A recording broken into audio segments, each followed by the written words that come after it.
really quality at bats as well. He had a walk with the bases loaded to get him a run. So that's where the Giants are. Kyle Harrison started this game, even started after the rain delay, and he was going to go through 5 and probably get the win in this whole thing if they could have held on in that 5th inning. He doesn't. They bring in Sean Jelly. So we'll see what the pitching matchups look like between Washington and San Francisco when they come back. But that is your scene setter as they're in Washington. Pretty heavy rain right now, and the game is tied at 2. As far as other things going on, you're probably tuning in to get a Brandon Aiyuk update, even though you're just like me. I said this yesterday on the show. I have Aiyuk fatigue, but I was just telling the guys, if you were on the YouTube off-air podcast, which, by the way, during Giants games now, we take the podcast on YouTube and Twitch, and whoever's kind of laying around, hanging out, wanting to jump on, we just jump on and we BS for a while on that thing.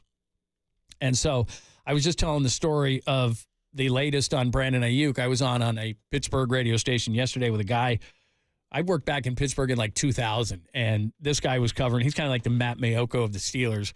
And I was on a radio show that he was on, and he told me the same thing that we got during the day. We talked to a reporter who covers the Steelers for ESPN, that they're not going to put any players in a potential trade for Brandon Aiyuk. Well, what does that mean? The 49ers are desperate to win a Super Bowl. I don't think that's too strong of a word. They want to win a Super Bowl. They're in that window to win the Super Bowl with Brock Purdy getting paid. We all know. We've gone through this thing a million times. Well, they don't want to involve a player. And the 49ers want to get a player back, at least one player back, that could help them this season and draft picks. Right now, the Steelers don't want to do that. They would just want to put draft picks in, according to the guy that I was talking to. So that's probably a deal breaker for the 49ers. So in this whole situation, the two have to play nice together. Yesterday, I kind of comped it to a divorce, which I've been through, and maybe you have too, where you may not like each other, but you're going, hey, man, we got to work together for the sake of the kids. Let's be cordial about this whole thing. So Brandon Aiyuk, it's got to be a place he wants to go, and it's got to be a place that the 49ers can get a deal back that they're satisfied with. New England satisfied Aiyuk to the tune of reportedly $32 million a season. Brandon Aiyuk didn't want to go freeze in New England with a really bad team. So while the 49ers supposedly got the compensation they wanted, Brandon Aiyuk didn't want to go to New England, so that's over. Cleveland, this is just purely my speculation. If he wanted to go there and the deal that we've heard being reported is accurate, which is Amari Cooper and a second-round pick, then if Brandon Aiyuk was into that, wouldn't we have seen Brandon Aiyuk go to Cleveland or heard that? I don't know that Brandon Aiyuk wants to go to Cleveland. And now I heard, and being on that same radio interview, those guys told me, being back in the Northeast, that Cleveland didn't offer that Cooper really hasn't been offered in a deal. So if Cooper's not offered in a deal, that wouldn't satisfy the 49ers either. And if Cleveland's just offering draft picks, then they don't want that deal, and Brandon Aiyuk doesn't want to go to Cleveland. So they would be out.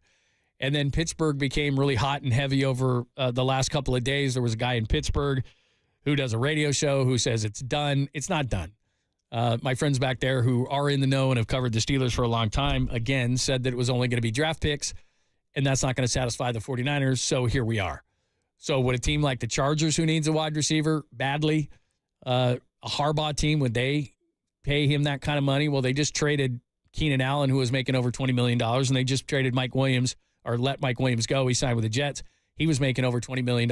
And when the Chargers had an opportunity to take a receiver at number 5 during the draft, what did Jim Harbaugh do? He took an offensive tackle. He didn't want to take a receiver. So are they going to want to pay Brandon Aiyuk $30 million? No. So I think they would be out. The Bills would make some sense. They took Keon Coleman from Florida State, a receiver in the first round, to help out Josh Allen because they lost Stephon Diggs. They traded him to the Texans. They would seemingly need a receiver, but I haven't heard anything from the Bills. So I think it is, as we go through all that scenario, the thing that comes out for me is I think the 49ers told Brandon Aiyuk and his side of things, his agent's name is Ryan Williams, who ironically enough is John Lynch's agent. So I'll tell you what, we'll let you, this is what we think you're worth. You go shop that, and if you can find it, then we'll make a decision. And again, both sides have to be satisfied. 49ers by the compensation, Brandon Aiyuk by the place he wants to play and the compensation or the contract he receives. So now I think it's at a standstill where the 49ers said, look, you don't want to go to New England. This Cleveland deal didn't materialize, and you didn't really want to go there. You might want to go to Pittsburgh, but they're not necessarily offering you the money you want, and they're not offering us anything but draft picks, so we don't want that. So where are we? we're at a point where the 49ers, I think pretty soon are going to say, you're going to have to play under $14 million. Sorry, man. And like you and I, the man kind of has the leverage at the end of the day. And so this whole conversation about leverage over the last few days, who has the most leverage? Well, Aiyuk has it in that he's going to pick the team he wants to sign the contract with. And the 49ers have it because they're not trading Brandon Aiyuk without proper compensation because Brandon Ayuk's under contract for $14 million. And after that, if they really wanted to turn the screws and play hardball, they could tag him as well. So ultimately, the leverage overall runs with the 49ers because what's Brandon Aiyuk going to do? Well, he could sit out games. Well, under his $14 million that he would make, that'd be about $800,000 a game for a guy who's made $12 million in his career. Now, to you and I, $12 million is a ton of money. To Brandon Aiyuk, he should be making twice the $14 million he's going to play on. So he can be pissed off and he can be upset. And he can say that he doesn't want to play for that money. But is he upset enough to lose $800,000 a week not playing? I don't know Brandon Aiyuk, but I doubt it. Most guys. So he would probably play into the $14 million and we would deal with this next year. Because that's the point I think the 49ers are trying to make. We've canvassed the league. We've talked to teams. And we think you're worth X. And Brandon Aiyuk has said, nope. We've heard, because we've heard these stories, teams are just lining up to pay Brandon Aiyuk. All right, 49ers say, let's find him. Well, so far, we haven't, other than New England, where he doesn't reportedly want to play. So that's where we find ourselves. And I know you have fatigue on Brandon Aiyuk, just like I do, but I'm just simply telling you that's where we stand. And being on a radio station in Pittsburgh yesterday and getting their side of things, they're saying, and these are guys that really know what's going on in Pittsburgh, they're saying they're just going to offer picks. And so the names I brought up, I was bringing up like Pat Freiermuth, the tight end, and they said no. And I said, what about Nick Herbig? He backs up T.J. Watt or Alex Highsmith. He backs them up. Nope. How about Alex Highsmith? Good pass rusher. Nope. Like it was just nope. They were saying, well, there's a couple of backup offensive linemen. And then I turned and said, nope. Like that's not something that would excite the 49ers. You're talking about the Jets in week 1, so it's Sauce Gardner. And if you have Brandon Aiyuk, Sauce Gardner is going to take on Brandon Aiyuk, and then everybody else falls into place. If you don't have him, then Sauce Gardner probably follows around Debo all night long, and you don't have a Brandon Aiyuk. That doesn't appeal to anybody. And part of this whole thing also is, and you can blame the 49ers for this if you want, that this thing is dragged out so long where you're looking at this thing going, this is really not the time to trade Brandon Aiyuk, but here we are. Doesn't matter if it is or it isn't. The one kicker to this whole thing, if you're just playing the game of Clue, right? We're playing the game of Clue, and it's the wrench and Colonel Mustard and whatever. It's probably outdated because nobody plays board games anymore. But Brandon Aiyuk goes to the facility every single day. I've said this through this whole process. It's the weirdest thing ever. Trent Williams is doing a holdout. He's saying to you, I'm withholding services until I'm properly compensated. Where Brandon Aiyuk is saying, man, I really don't want to go to New England. You got another offer? I really don't want to go to Cleveland. You got another offer? It seems to me that just based on logic, he's not participating in practices. I understand that because he doesn't want to get hurt without a new contract. But he's coming by and saying, hey, guys. And Kyle Shanahan's giving him a bro hug. And Debo Samuel, who said yesterday he's always going to be his guy. Like, they're talking behind the scenes. They're talking in the locker room. He's showing up in the wide receiver meetings. Well, if a guy has that much disdain for your organization and just like, get me the hell out of here, I hate it. Well, if that's the case, he's showing up every day. If I hated it around here, I wouldn't show up. I mean, I like everybody well. I was just on the Off the Air podcast with Walter. We had a lot of fun. I just walked in and was talking to Derek. Enjoy each other. Holler's supposedly the boss around here. He's a good guy. Like, I got no problems with anybody. I mean, isn't that kind of what I don't have to mention everybody. I mean, I like everybody without mentioning names. I like everybody here. If I didn't like people here, I wouldn't come in. Papa never comes in, so I don't know if that's me. But the point is that, like, Brandon Aiyuk is going in. So if he hated everybody, man, I cannot stand it here. I can't wait till they trade me. Can't wait till they trade me. Hey, what's going on, dude? You're at the facility again. Good to see you. No, but I hate it and I want to get traded. That doesn't make any sense. Like, if you hated your job and you absolutely wanted out and you were on whatever job seeker or whatever it is that we promote around here, if you were looking for a new job, you wouldn't come in. You look for excuses. I got COVID, boss. Can't come in. Like, he wouldn't come in. He comes in every day. I want to be traded. Why aren't you here? So that's the one thing where the national guys were always saying, well, they were saying this yesterday on The Insiders on the NFL Network. Well, it's more likely he gets traded. And I'm like, well, if it's more likely he gets traded and he doesn't want to go to New England and Pittsburgh won't add players, and I don't know about the Cleveland offer, but it doesn't seem to me that thing's getting done or has any traction. And now we're hearing maybe Amari Cooper was never even in the trade. So where else is it going to go? That was kind of the strategy, I think, for the 49ers the whole time. There's not a match. So you might as well come back to us. And Brandon Aiyuk saying, well, I want to go, but I kind of want to stay because I'm here every day, and I'm bro-hugging Kyle. Very confusing. But I at least gave you the latest. All right, that's what's going on with Brandon Aiyuk. What's going on in Washington? We're going to check in about 45 seconds with John Miller. He's going to give us the latest. It's a 2-2 game in the bottom of the seventh, and rain just started to fall like it was dumped out of the sky. And we knew when we were doing the off-air broadcast, we're like, whoa, this thing's going to be called, and they ran the tarp out onto the field. So John's going to give us an update for the second rain delay here between the two teams, 2-2, trying to get through this thing so that the Giants can get home and take on Detroit tomorrow at Oracle. So that's the latest what's going on. We'll check in with John in just a few minutes. He may take rain delay theater 30 minutes. We don't know. He did right before the game. We're like, this is unbelievable. John was awesome. So let's check in. Nationals Park, John Miller, take it away.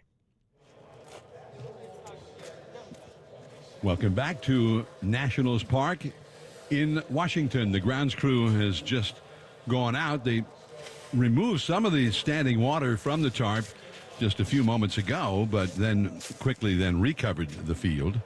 And now they have started pulling the tarp from the third base side, and it looks like they're going to at least try to remove some of that standing water off the tarp again.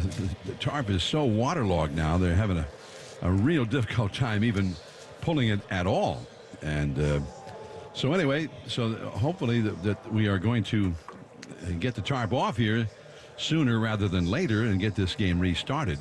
But now they have turned right back around. They got the third base line exposed here and then started bringing the tarp back toward the third base line and then folded that edge of it. And grounds crew is working on the dirt along the baseline between home plate and third base. So maybe they're just trying to give the grounds crew a chance to do some things to dry out the dirt portion of the infield a little bit. Meanwhile, on the Toyota out-of-town scoreboard, they had gone to the ninth inning in Pittsburgh, and the Pirates holding a 6-5 lead. And the Pirates closer, David Bednar, on to pitch. But in that ninth inning, Xander Bogaerts led off with an infield single. Then Jackson Merrill, the rookie, walked, putting two men on. David Peralta struck out swinging, but then Ha-Seong Kim also walked. And the bases were loaded for Kyle Higashioka. And from the, in fact, I'm going to take a look at the play here. Higashioka hit a double play grounder to second. They got one runner at second, and then O'Neill Cruz, the shortstop, threw wildly to first base. And a run scored, and on the wild throw, another run scored. And the Padres, on what looked like a double play grounder to end the game, end up instead scoring two runs and went ahead 6-5 on the play. Then when the inning's still going on, the next hitter, Luis Arraez, hit a double to deep right, and Higashioka ended up scoring. So they've scored three times in the ninth inning and have a 7-5 lead over the Pittsburgh Pirates, the second day in a row in which Pirates closer Bednar has had a blown save. He went 2/3 of an inning, and I think he could have had a little bit better luck if they'd turned that double play, and nobody would have scored and the game would be over, and he would have had to save. But by the same token, he issued a couple of walks, and then with the inning still going, then he gave up the double to Arraez, and he has been taken out of the game now. And Kyle Nicholas is now pitching for the Pirates, as the Padres 2 days in a row have come from behind in the ninth inning against Bednar. So that's just the way the Padres have been rolling. They win that game, that'll be their 14th win in their last 17 games. Milwaukee's still leading the Atlanta Braves. It's 14-4 in the last of the eighth inning, a game in which Milwaukee hit 6 home runs. Also, the Mets, one of the teams ahead of the Giants, and with a win today in Denver, and with the Atlanta Braves apparently well on their way to a loss, which would be their 5th in a row. If the Mets also win, they would move ahead of Atlanta into the 3rd and final wild card spot by a half game.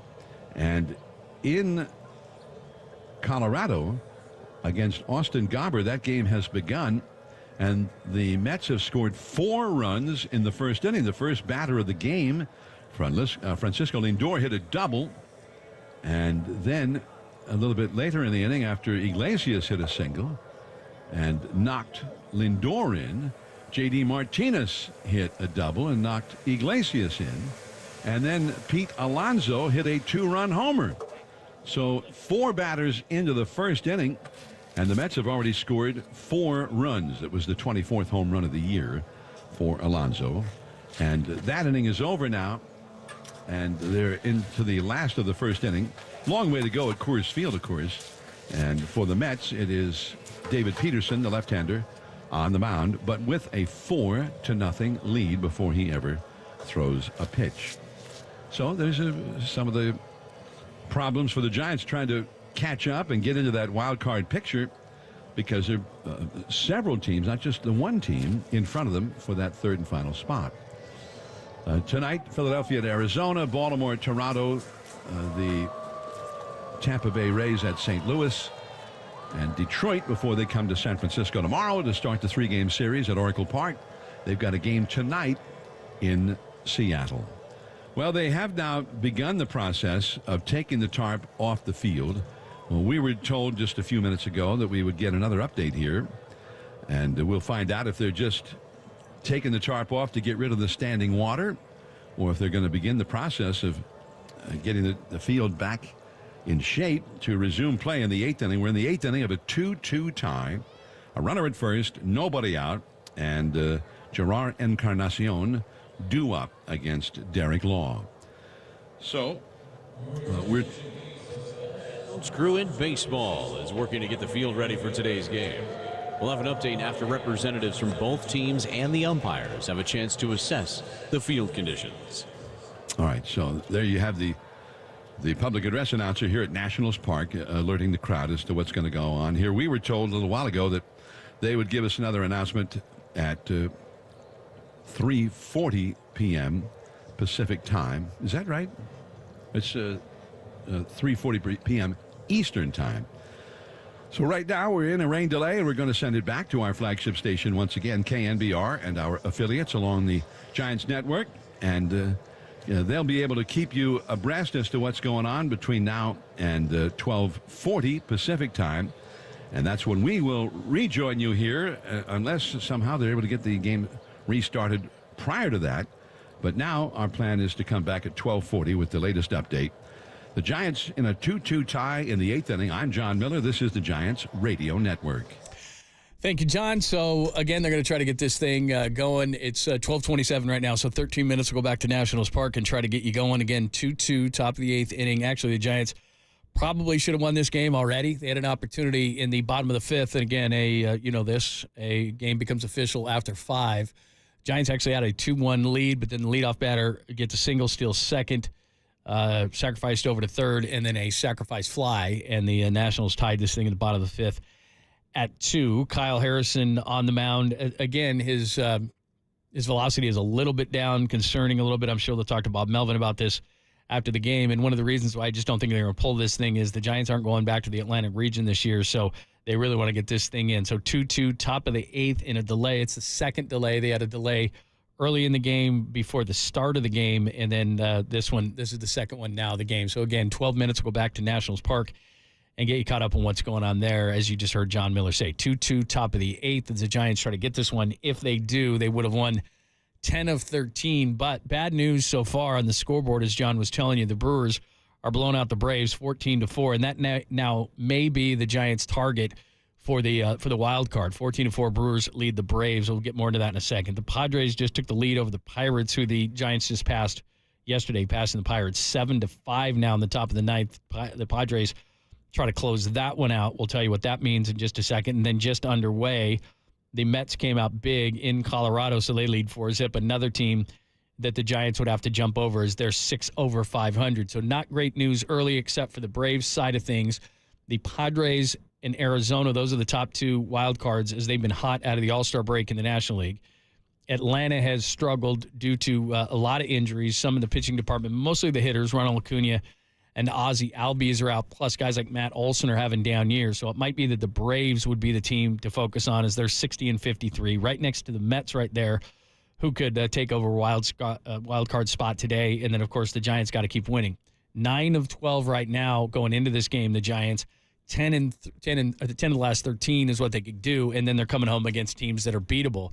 We've been saying this the whole time on the show, which is they've got to get into this run. Well, they're kind of in one, but this would be a big one to get. 1 over 500 coming home, obviously much better at home. So that's where the Giants game sits right now, top of the 8th inning, and in about 10 minutes we'll get you caught up on everything else.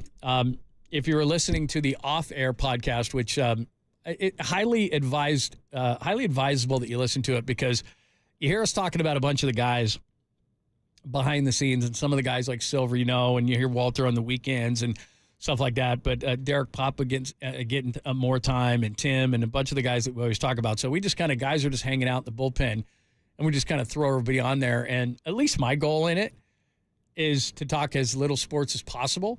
So like today, the first hour of the show was I was explaining the fact that other than one time, which really wasn't my fault, I've never had profanity go on off or on air. And in that YouTube thing, you can be a little bit looser, and we were debating whether we'd use that kind of language. But the thing is that if I'm in front of a microphone, I just don't want to use that kind of language. So then the fun part came, and we ranked people in the building, the names you may have heard, based on cursing, and we all agreed that Greg Papa was number 1.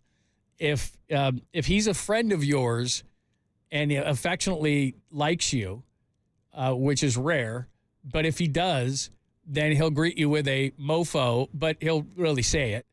And so he's number 1 on the list. There's no question. I thought number 2 might be Derek Papa, and it would be like a family affair. But I was told it was Tom, and I could see that. But I don't know. I don't know that Tom's number 2, but Derek said he was number 2. Copes entered the conversation in the top 3. So if to just keep on the Olympic theme, gold, silver, and maybe bronze. Murph, really? See, again, I come here.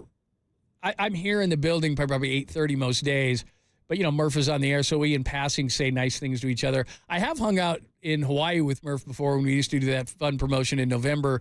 So yeah, after a few, I've heard it. But Murph comes across on the air like that he wouldn't be a cursor, but everybody kind of is. Walter's kind of middle of the road. Trying to think who else. Holler tried to come in with a sign and say that he does not curse, but he does. Especially when he's around Greg, because when Greg's cursing at you, you pretty much have no choice but to curse back at him. So that's not true in Holler. I wouldn't put him in the gold, silver, or bronze category, but I certainly would put him in the top 5. So anyway, that was pretty much our conversation. So my point in saying all those things is when you get and you listen to and you go onto YouTube or Twitch or something, you may just get into topics. We may get into topics and probably will get into topics that we generally wouldn't get on the air. And I hadn't been in that studio, the 1050 studio, KNBR 1050 studio, since probably 2019. And I didn't know this, but Walter popped it up. We had that musician. We had David Blaine in there the last time I was there. And David Blaine didn't know anything. He was like, we're on 1050. There must be millions listening. There was like 8 people listening. But we told David Blaine there were millions. And he was doing these card tricks right in front of my face, and I still couldn't figure them out. Like, I was watching him do them, and it was awesome. It was probably the best 1050 thing ever. So I hadn't been in that studio since, like 2019. And essentially what Tom and I would do back in the day is he would hit up one of his beer friends. Tom would bring in some beers, and we'd hang in there, and we'd just tell stories that we generally couldn't tell on even KNBR, like the blowtorch.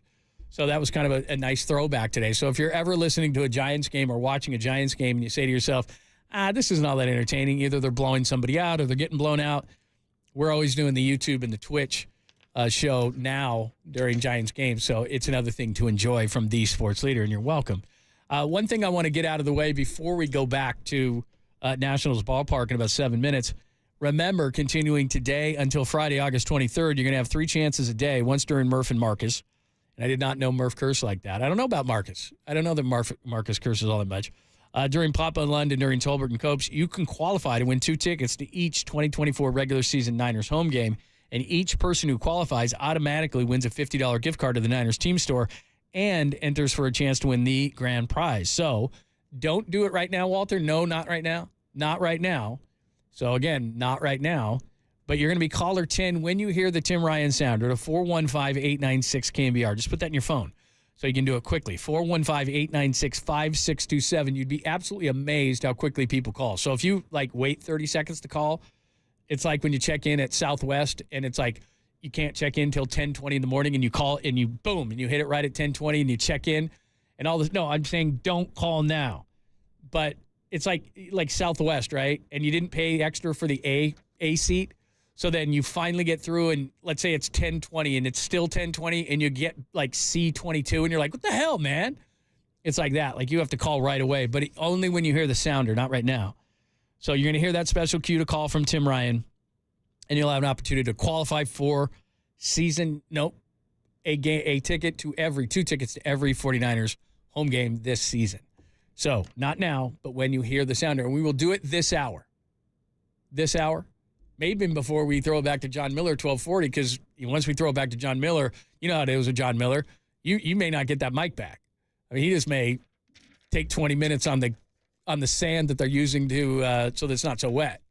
Like he gave me more information an hour and a half ago than I ever needed to know about the sand and the and soaking up the wet and all that kind of stuff. So anyway, good luck on that. We'd love to see you win tickets to every home 49ers game this season. And, oh, by the way, it starts this Saturday, and we will be live on The Bread, 810 The Bread, on Saturday. So if you're looking for 49ers coverage, and everybody always does this because in the preseason, we're always on 810 The Spread. So that's where we're going to be for Titans and 49ers starting on Saturday. And Papa is doing his double duty, which is the Titans stuff and the Giants stuff. So in about 5 minutes, we'll check in with John. I'm looking at the field right now. They're actually rolling the tarp off. They're rolling the tarp off, so we may get some baseball again, tied 2-2 in the 8th inning. So John will take over and give you a little update, but it is looking better. And then we would be back on the broadcast. We'd be back on the YouTube broadcast, which you need to check out. So there you go. We'll check in with John Miller and make sure that we are good to go as far as the baseball is concerned. And again, I updated you on Brandon Aiyuk. If you're tuning in for that information, nothing new on Brandon Aiyuk. I did have a little bit of information. Are the men playing right now, by the way? What's that? Because, oh, my God, are we really? We're losing 42-29 to Serbia and Jokic? Steph had 17 in the first quarter, and we're losing 42-29 to Serbia. Well, that'll, then Brandon Aiyuk can sign all he wants because all we're going to talk about is how bad USA basketball is and how could we lose to these teams and this, that, and the other. And didn't we just beat Serbia by 20? I don't know. I guess 26 to be accurate, which if we're nothing, we're accurate around here. So anyway, yeah, we beat Serbia by 26, and we could potentially be losing to Serbia 42-29, in addition to losing 3-on-3, which I don't even know how we could do that. Can't we just take one of Ice Cube's 3-on-3 teams and win 3-on-3 too? But we didn't even medal in that one. So, yeah, things are not looking good for us right now in basketball. It is looking better as far as baseball because, like I said, it looks like we're going to get to baseball in just a few minutes here, and we'll be able to talk to John Miller. We'll get everything going as far as that goes. All right. Okay, so in about a minute, we'll actually get an opportunity to talk to John Miller. A couple other notes. The 49ers have signed longtime Lions safety Tracy Walker because they've got some injuries back in that kind of thing. Somebody suggested that the 49ers trade Elijah Mitchell to the Cowboys. No, we're not helping the Cowboys out at all. We're not trading them at all. They don't have any backs. But I wouldn't do that. And again, no update on Brandon Aiyuk today. If you're just tuning in for that information, we gave you a whole dissertation about that at the start of the Rain Delay Theater. And if we get back here before 2 o'clock, we'll give you an update on that as well. But that is the latest sports news that you need to know. We'll get back to Nationals Park, hopefully with a Giants victory, 2-2, top of the 8th inning.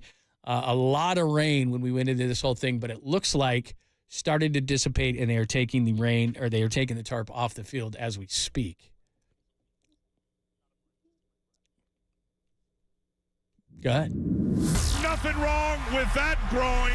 Be caller 10 now to 415-896-KNBR to win the 49ers team store gift card and qualify for the 49ers season pass grand prize. All right, 415-896 KNBR, 415-896-5627. If you called early and you cheated, we're wiping the slate clean. No, just whatever. You can do whatever you want. Caller 10. So that was your sounder right there. Good luck. 415-896-5627. All right, let's go back and check in with John Miller at Nationals Park, and hopefully we'll get a little baseball in.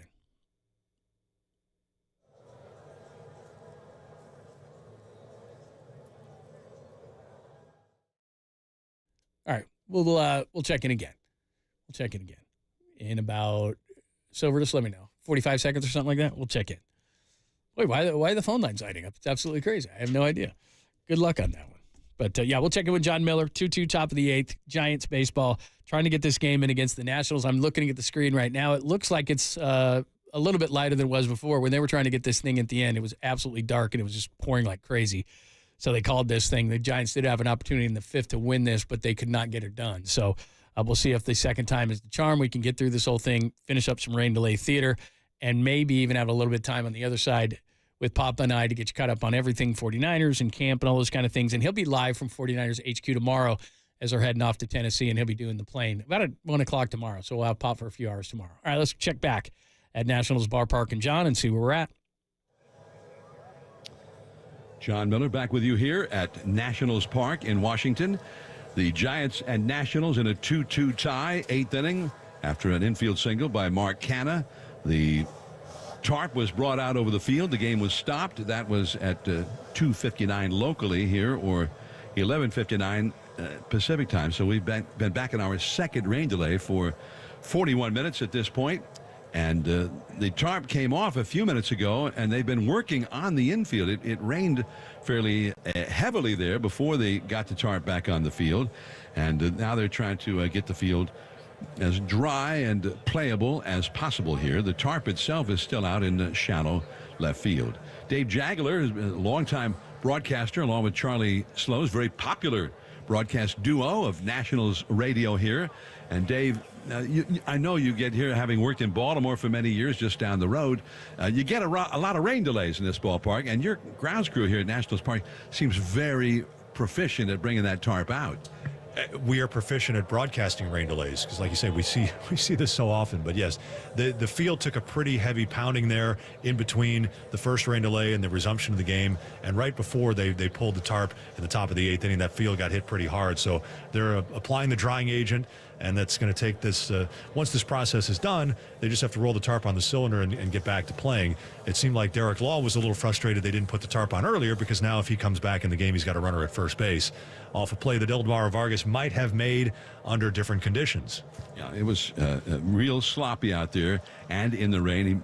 He made a dive, and he may not have had as much range as he would have liked. Usually the third baseman wants to go over to his left and get to any ball that he can handle, but and his feet might have not had the traction on the sloppy going there at that time. Anyway, when they called time and the tarp was being deployed, I know Derek Law kind of walked with the umpire, Mark Carlson. Looked like he was not happy with him. No, he clearly wasn't. Our microphone picked up. He said, I could have hit him in the head. So I think he felt like he was having trouble gripping the baseball just to control his pitches in that top of the eighth inning. So it'll be interesting to see. He's pitched multiple innings earlier in this series against the Giants. With this lengthy delay, if it comes up being close to an hour, does he come back, or do they go to a different reliever? Because Law, since the trades the Nationals made the deadline, has been perhaps their most effective setup reliever in front of their closer, Kyle Finnegan. So I think Davey Martinez would like to bring him back, but this long delay could make things interesting. And there are a lot of us who've been around the Giants for a while, very happy for Derek Law. We always liked him. The guy who came up with the Giants, and he seems to have found a nice home here in Washington. He's been very effective out of their bullpen. So we looked, when you came over, I was asking if you had any info, but you didn't have anything more than what I had. But we looked at the weather radar together, and it looked like there might be a pretty good window that could last a while when we get this game restarted. Well, John, I'd like to say I now have more information. I'm going to predict that this game is going to restart at 4:10 local time, so 1:10 San Francisco time. In fact, they just announced that while you were asking me my question. So that's the information I can provide to you. I can translate what was said over the press box PA. So again, it's just the process of applying the drying agent and then prepping the field, putting the tarp back on the cylinder. You're talking about now, 27 minutes away from now. So the delay is going to be this time a little bit more than an hour after the first delay was slightly under an hour. So the good thing is this game was supposed to start at 4 o'clock Eastern time and 1 o'clock Pacific time. Right now you'd be in your pregame show. We're already 7 innings in. Yeah, so I think that part has worked out, and we got a couple of rain delays besides for our money here. So anyway, they've begun the process of bringing the tarp back over the field, which, as you were talking about, is generally a precursor to taking it back off so they can fold it up and roll it up on its cylinder. That's exactly right. In fact, they're pulling the tarp on the field right now. It's just our grounds crew, as you said, they do a terrific job. They get so much practice as far as dealing with these conditions. So the key is to try to keep the dirt surface playable and safe for the fielders. And oh, by the way, the Nationals are staying at home tomorrow with the Angels coming in for a 3-game series. Tropical Storm Debbie is bearing down on this area, so tomorrow could be a bit dicey considering how much water the field has taken today. But that's not the Giants' problem. That's the Nationals' problem. Not our problem. Although I was thinking about, I started looking for mutual days off in case they were not able to finish this game today. The Giants do come back in September and play in Baltimore and have a Monday off. And I thought, oh, perfect. But I checked the Nationals schedule, and you have a game in New York with the Mets on that day off. Yeah, that doesn't help us. So we were thinking maybe Michael Conforto shouldn't have caught that ball that Ildemaro Vargas hit, and we could just say the Nationals win, we all go home. How would Giants fans feel about that? Yeah, I was thinking that your guy, Garcia, shouldn't have stolen second base there in the 6th inning, and the Giants would still be ahead by a run. I guess we had different ideas as to what a key play was in this one. Yes, we could all be home by now. It would be an official game if one team had a 1-run lead, but this has been obviously a very close competitive game, so we're going to, I'm sure, see this one to its conclusion, whether in 9 innings or perhaps beyond. It has been a good game. So Dave Jagler, one of the voices of the Nationals, along with Charlie Slows on the Washington Radio Network, and everybody I talk to here thinks you guys do a great job. So nice going, and I'll let you better get over there and get back to work. You've talked to all my family members and friends, apparently. Those are the only people you talk to. But yes, we have to get back to work. Great to be with you, John. All right, Dave Jagler of the Washington Nationals Radio Network. The announcement has been made at a 1:10 Pacific time restart of the game. So we're going to come back here at 1:05 Pacific time to rejoin this game. We are in a rain delay. The Giants 2, the Nationals 2, with a runner at first, nobody out in the first half of the 8th inning, and Gerard Encarnacion coming up, and we're going to send it back to our flagship station, KNBR, and our affiliates along the Giants Radio Network, and we'll rejoin you at 1:05 p.m. Pacific time. I'm John Miller for the Giants Radio Network. Oh, this is so much fun. All right, John just described it for you, too, as we heard from the broadcaster from the Nationals. Sorry I didn't catch his name. I was trying to do 5 things at once. I'm watching the Giants game. I'm watching us get our butt kicked by Serbia in basketball. So just trying to keep the head on a swivel. But as John said, 1:10. We'll send it back to those guys at about 1:05. So about 18 minutes, you'll get Giants baseball tied at 2. And both were saying, hey, well, if this happened, this happened. Michael Conforto, if you missed it, did catch a ball at the wall here, and that would have had the game over for Washington. Or there was a play in which a Nationals guy got on, stole second, sacrificed to third, and then got a sacrifice fly. That was in the bottom of the 5th with the Giants leading 2-1. So either team could have won this game, but much more important for the Giants to win this game. So we'll continue to wait this thing out. But 1:05, we'll send it back to the field. 1:10. They're supposed to resume this thing. By the way, before we get into what's going on, congratulations to Roberto Cano. Roberto, he heard the Tim Ryan, nothing wrong with that groin. He's from Antioch, Roberto, and he wins a $50 gift card to the Niners team store and qualifies for the chance to win 2 tickets to each 2024 regular season Niners home game. The winner of that grand prize is going to be announced on Murph and Marcus on August 26th. Thanks to everybody for calling in. If you just missed out today, don't worry. You'll have another chance today during Tolbert and Copes. And remember, you're going to have 3 chances every single day up until the 23rd of August. So stay tuned to the Sports Leader, your home of 49ers football for the past 20 years.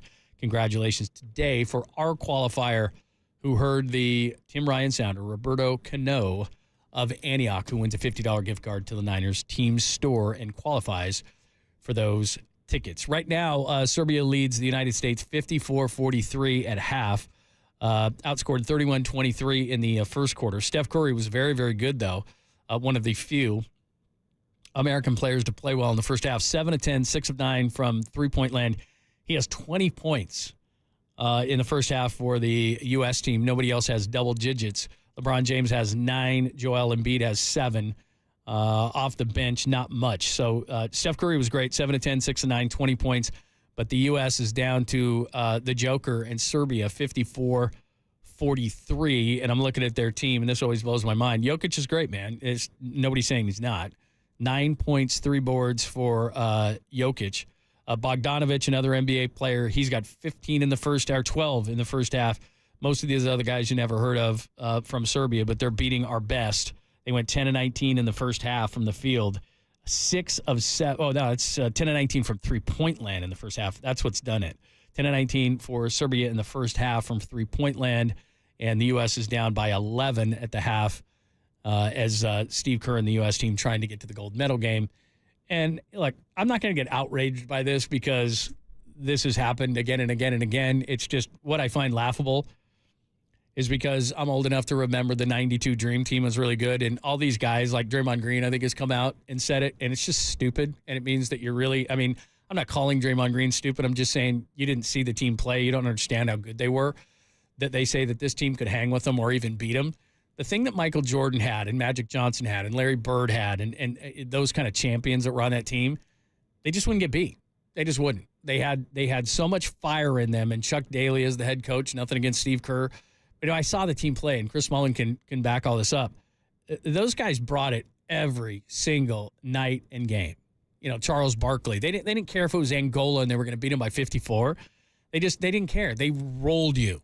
They rolled you from the tip. They rolled you from the first whistle. They gave you no opportunity. Like Michael Jordan put his foot on the neck. And I'm not trying to be get off my lawn guy, but that was the difference. Like people look at it like it's a fantasy league or something. Who would guard this guy? And this guy would guard this guy. And man, it was a mentality. It was just like, we are going to roll these guys. We come out of the tip. We go on the fast break. We start the game with a 10-0 run or a 12-2 run, and you get no air. You get no air whatsoever. That's just what they did. They choked you out, and they sapped your confidence, and you had no chance. And then people come out who just don't understand the history of the game, and I include Draymond Green in that, and they just say, oh, yeah, we'd have hung with him. Look at LeBron, and look at Steph, and look at this. And it's nothing against any of those guys. But I'll say also that if your argument is that the rest of the world is caught up, there's no question. If you look at every other team, look at a lot of these teams, not every other team, but a lot of these teams, they have multiple NBA players. And when the 92 team came, they didn't have that kind of thing happen. But it was just a different mentality. It's really indescribable. You just had to see it. You know, and that's just how the league was played. Guys played harder. They didn't fraternize. They didn't that team was on a mission. You know, Magic Johnson was out of the league. He was like, this is my NBA Finals. This is my World Series. This is my Super Bowl. This gold medal is all that rolled up into one. And they were ultra competitive. And they didn't give teams a chance.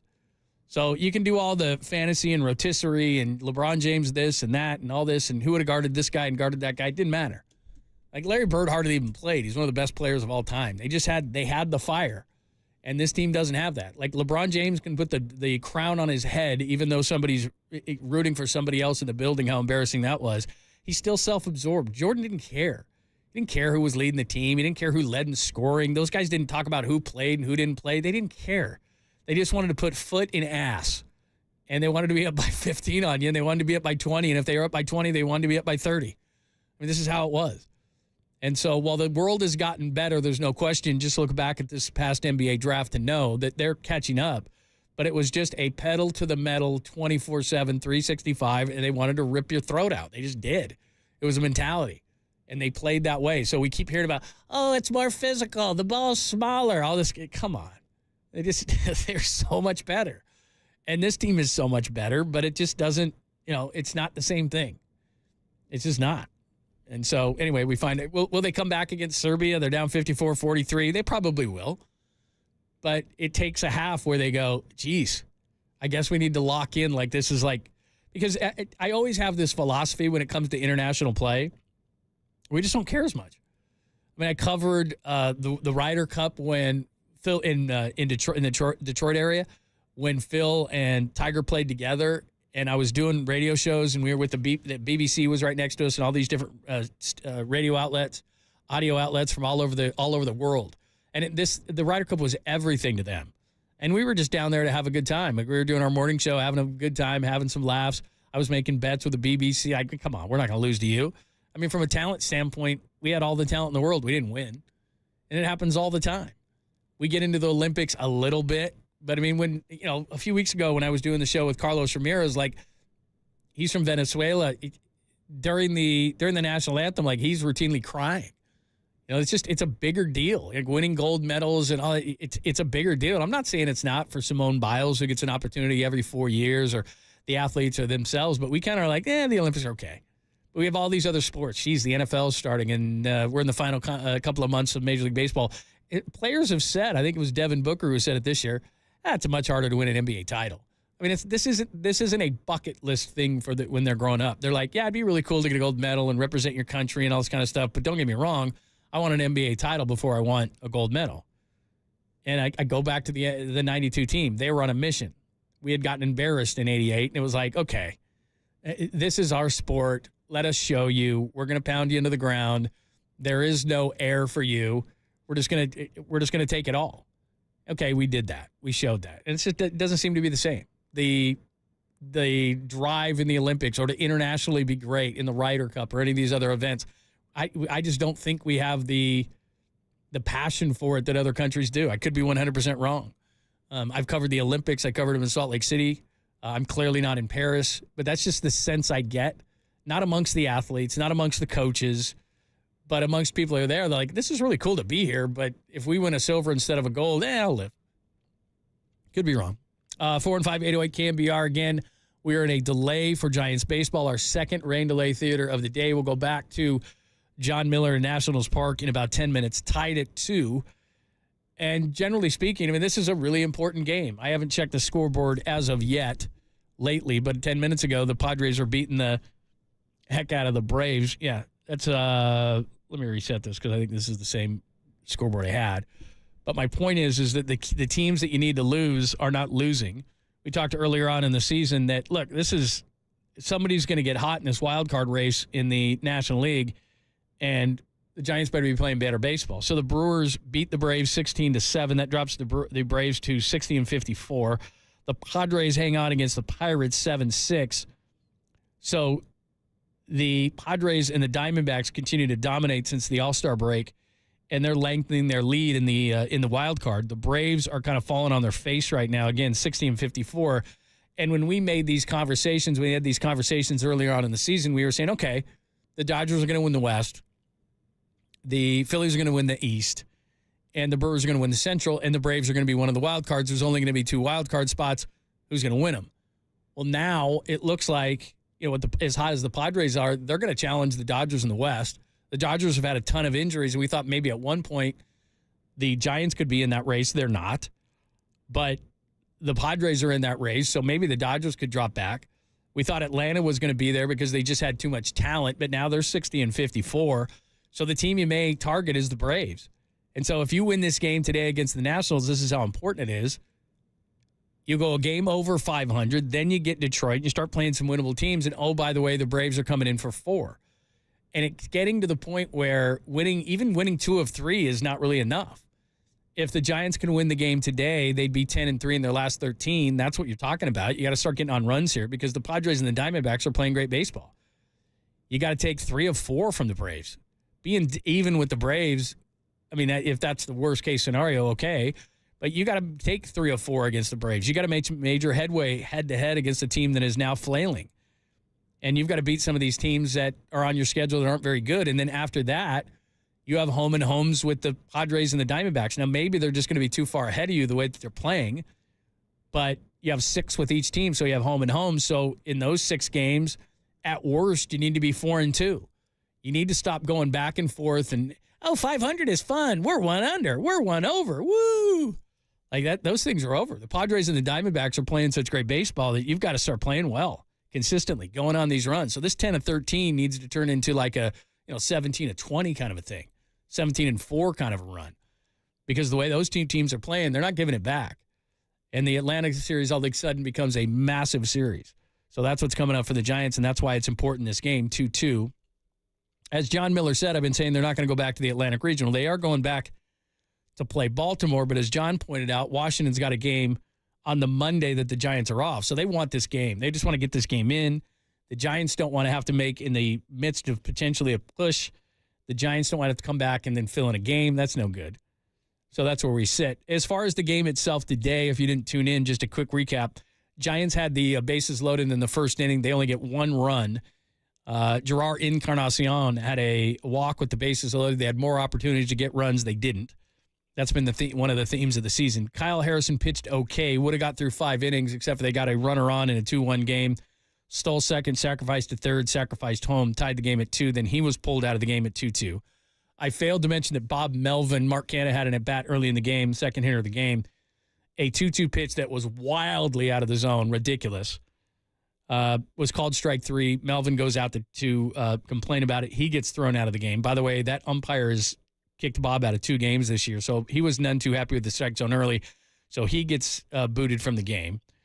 A long ball in what essentially I think would have been extra innings because they were looking for a reason to call this game at any point was caught by Michael Conforto, who jumped at the wall, which leaves us in the 2-2 tie. So that's where we sit. Top of the 8th inning, Giants at bat, runner on first, former Giant Derek Law on the mound. So that's where we sit as far as the Giants game is concerned. And as I said, Mets now lead the Rockies 5-0. They're part of that wild card chase that you got to hope the teams start losing in. Although I did hear the pregame show today, and Bob said he's not scoreboard watching at this point. I think you are, but he's saying you're not until September.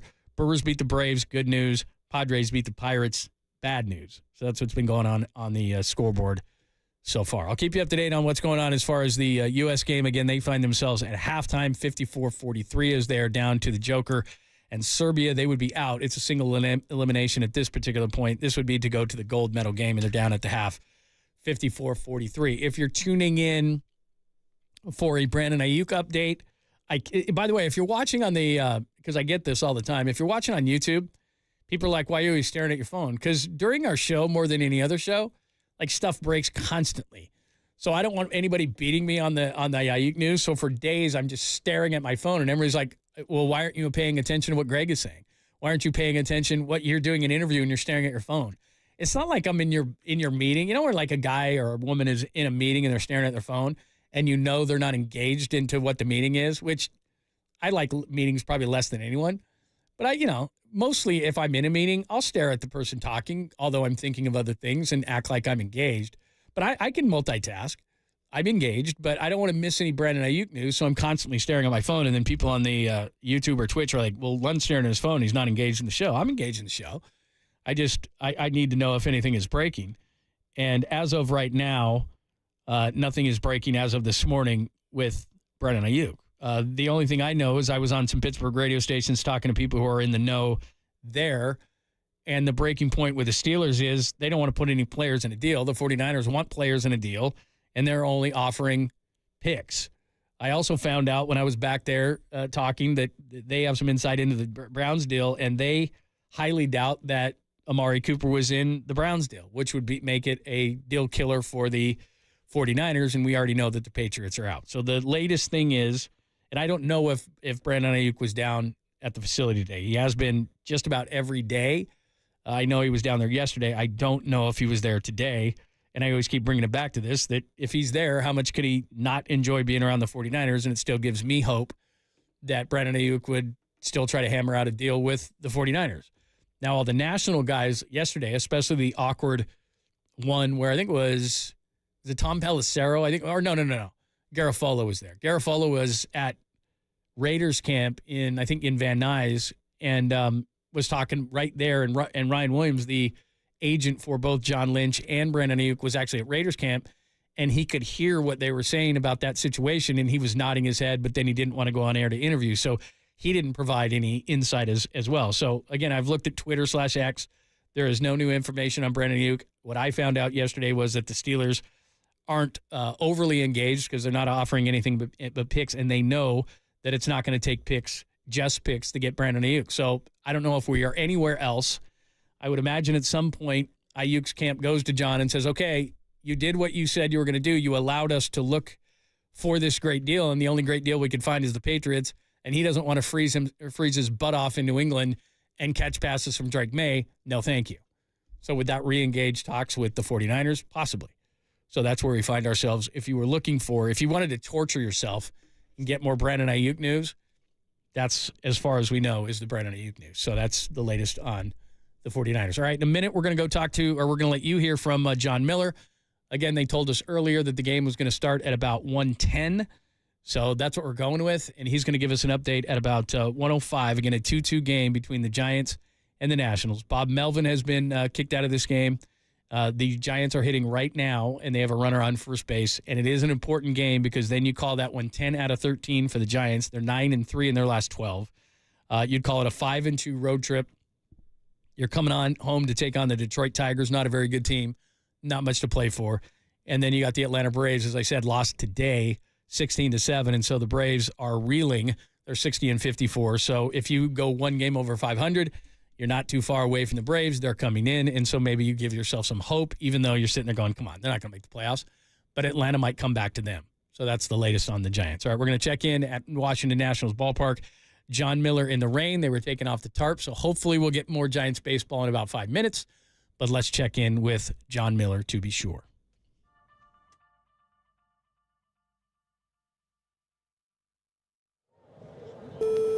Welcome back to Nationals Park in Washington, D.C., where the Giants and Nationals are playing Game 4, the fourth and final game of this four-game series. And the Giants have won 2 of the first 3 and have gone ahead a couple of times in this game, only to see the Nationals come right back. The Giants got a run in the first inning. The Nationals equalized in the last of the first. The Giants went back ahead with a run in the third inning, 2-1, and the Nationals countered with their own run in the last of the fifth inning, and it's still 2-2. And then in the eighth inning, with some rain falling, it was Mark Canha who got a base hit leading off the inning against the former Giant Derek Law, and by that time the rain had increased and was a very heavy rain, and the infield base hit, which hit off the glove of the diving third baseman Ildemaro Vargas. And then the umpire ordered the grounds crew to bring out the tarp. And Derek Law was very unhappy about it. And you may have heard the Washington broadcaster, Dave Jagler, who told us that their mic picked up part of the conversation with Derek Law saying, I could have hit somebody in the head because it was having such a difficult time gripping the ball, and the footing was so tenuous on his landing spot at the front of the mound. Anyway, so he was not too happy that they had continued to play, even though the rain had gotten so much heavier. But they have been trying to get the field back into shape to restart this game for the last, 25-30 minutes or more. So it took a while to get the field playable, and we're assuming that it is playable. The umpires have gone out there, and until the players go out onto the field, and if there are still issues about it, then I'm sure the players will speak up. So wait a minute, this part of the field where I'm supposed to be is it's too muddy, it's too soft, or whatever. So, but they've got that drying agent, the sand-like water absorbent material that has been put all around the infield, the pitcher's mound, and the batter's boxes, the coaches or the catcher's box behind the plate, and all around the baselines from home to first and third. So they have the subterranean drainage system, as they do in all the modern ballparks, and they have huge pumps that can pump a lot of water. So any standing water that there might have been during the rainfall, or in the process of taking the tarp off the field and emptying all that water into the outfield, that can be pumped with those subterranean pumps. And I think generally speaking, this kind of modern turf, this modern grass field, can be playable and the footing be true within a half hour after as many as 2-3 inches of rain. had been absorbed or had fallen on the field. So they have that system, so that should not be a problem. But what will be a problem is that the grass is wet, the outfield grass is wet, on the infield ground balls, you name it. Everybody's going to be throwing a wet baseball on any ball that has been hit on the ground. So the players will have to deal with that. The Giants, meanwhile, have gotten base runners in every inning of this game, but in the 6th inning, with 1 out, Jackson Reitz drew a walk, and then Tyler Fitzgerald followed, and he grounded into an inning-ending double play. In the 7th inning, Elliot Ramos led off with a single, and then Michael Conforto hit a sharp one-hopper right back to Derek Law, who turned that into a double play. So the Giants have had a hard time with getting men on base and then hitting a double play ball subsequently. And now they have Canna at first base with Encarnacion coming up. And the Nationals are heading out onto the field. Derek Law has been down in the right field bullpen, the home bullpen, warming up, getting ready to restart this game. He has already thrown 19 pitches in this one in his scoreless 7th inning, and he threw 6 pitches to Canna, with Canna getting the base hit to get the Giants a base runner before they stop play. Ryan Walker is meanwhile out in the Giants bullpen warming up as Eric Miller pitched the last of the 7th for the Giants and retired the Nationals in order. So now Law on the mound, and he'll get a few more warm-ups, and I think he'll be given as many as he deems necessary before, and he'll have to pronounce himself ready to go. The attendance has been announced at 12,423, of which it looks like there might be maybe 123 still here. The attendance is sponsored by the Contra Costa County Office of the Sheriff. Apply for your new career in law enforcement at cocosheriff.org. The Giants have Encarnacion coming up, and then Yastrzemski. They're both out by the on-deck circle area near the Giants dugout to the left of home plate. The umpires with Stu Sherwater behind the plate, Mark Carlson at first, Dan Merzell